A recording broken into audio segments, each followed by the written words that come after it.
suis heureuse de te retrouver pour un nouvel épisode des Sages-Faire. Merci d'être avec moi aujourd'hui.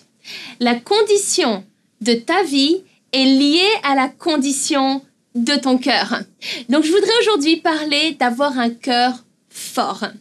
Car ton cœur est tellement important. Et on le sait de façon physique. C'est l'organe central, puissant et vital dans ton corps. Mais c'est le cas aussi de ton cœur spirituel. Et pour être ces femmes qui vont avoir un impact dans tous les domaines de nos vies, toutes les sphères de nos vies, c'est tellement primordial d'avoir un cœur fort. Alors on a un cœur physique qui à chaque battement de cœur pompe le sang et le fait circuler. Tu vois, le sang pauvre en oxygène arrive dans le cœur, passe dans les poumons et ressort riche en oxygène qui repasse dans le cœur pour être acheminé dans le corps. Il y a ce processus constant. Un cœur fort permet cette circulation. Et nous avons un cœur spirituel. Et s'il est fort, en bonne santé, cela impactera les autres domaines de nos vies. Alors notre rôle est de garder notre cœur et de faire attention à la santé de notre cœur. On a besoin de prendre soin de notre cœur spirituel de la même manière où l'on prend soin de notre cœur physique en fait. Proverbe 4, verset 23 dit qu'il faut qu'on garde ton cœur plus que toute autre chose, car de lui jaillissent les sources de la vie. Cela affecte tous les domaines, émotionnels, financiers, relationnels, physiques, tous les domaines. Mais parce que le cœur est un organe qui est caché, on peut être malade sans le savoir. Il y a ces maladies du cœur qu'on ne voit pas forcément tout de suite et qui se révèlent petit à petit. Et c'est clairement un défi de garder un cœur pur qui ne soit pas envahi par des émotions toxiques, tout comme une artère bouchée qui pourrait mettre en péril notre destinée. Tu vois, ce seraient des choses comme l'offense, le non-pardon, l'amertume, la honte, la colère qui bouchent les artères. Et notre cœur, au final, ne bat plus pour les choses de Dieu. Tu vois, un cœur toxique finit par empoisonner ta vie, empoisonner même et voler ta destinée. Ça te ferait sortir de ta course même avant que l'ennemi le fasse. Donc c'est à nous de prendre cette habitude, de développer l'habitude de travailler sur notre cœur quotidiennement. Tu vois, tous les jours. Et merci Seigneur, il vient nous aider et guérir notre cœur. La condition de ton cœur, elle doit être au top de tes priorités. Donc, ma question pour toi, est-ce que tu sais comment va ton cœur? De la même manière où cela arrive régulièrement que le médecin prenne notre tension pour savoir comment va notre cœur, pour nous, ce serait de voir ce qui sort de notre bouche. C'est le moyen pour nous de voir ce qui est dans notre cœur.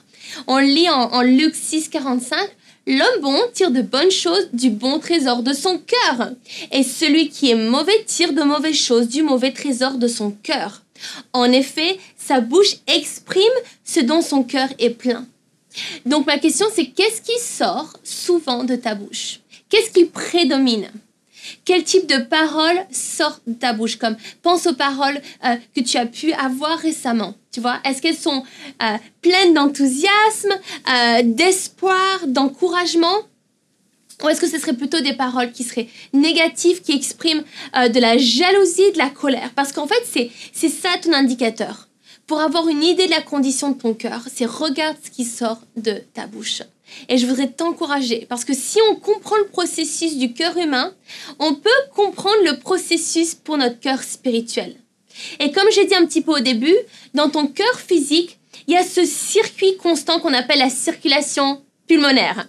Et en fait, c'est assez simple. Pour faire simple, tu as le sang pauvre en oxygène de tout ton corps qui vient des artères, rentre dans ton cœur, va ensuite dans les poumons où il est réoxygéné et il repasse dans ton cœur riche, cette fois-ci en oxygène, pour aller dans tout ton corps par les veines. Donc ça, c'était la petite leçon de science. Mais j'aime penser à un circuit similaire pour notre cœur spirituel. tu vois, pour toutes les choses mauvaises qui viennent dans ta vie, les situations difficiles, le stress, les mauvaises pensées, les critiques, le non-pardon, la peur, les enfants, enfin, toutes ces choses, tu vois, toutes ces choses négatives.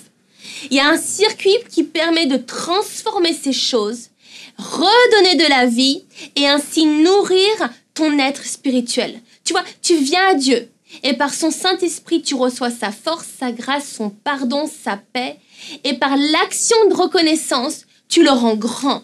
Tu le remercies parce qu'il est puissant. Et le fait, tu vois, le fait d'être reconnaissant, c'est là où il y a l'échange qui prend place.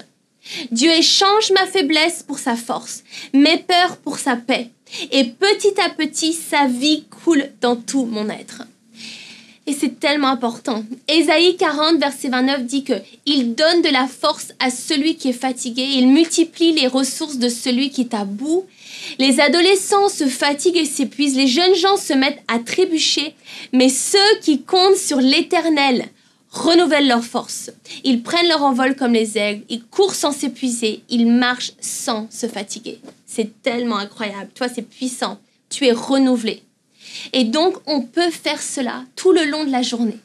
À chaque instant, lorsqu'on est défié, on peut s'assurer qu'il y a cet échange entre ce qui rentre et ce qui sort. Alors, laisse le souffle de Dieu toucher ton cœur spirituel.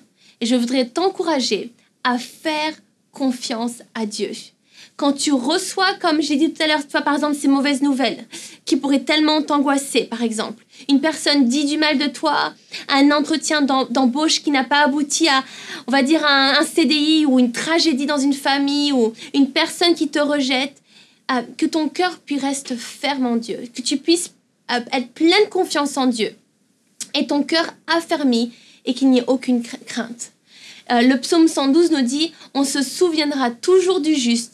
Il ne redoute pas les mauvaises nouvelles. Son cœur est ferme, plein de confiance dans l'Éternel. Son cœur est affermi. Il n'éprouve aucune crainte. » Et tu fais ce processus pour voir un échange, être affermi dans ta foi. Tu peux recevoir toutes sortes de mauvaises nouvelles, mais ton cœur est ferme. Il n'est pas ébranlé. Et il y a cet échange qui s'opère entre ce que tu reçois, l'adoration et la reconnaissance. Dans ton temps de prière, tu peux venir vers Dieu et lui demander d'examiner ton corps. Est-ce qu'il y a des choses qui t'empêchent d'aller de l'avant? Des choses qui pourraient me bloquer d'avancer pleinement, qui m'empêchent de faire confiance, de pardonner toutes ces peurs.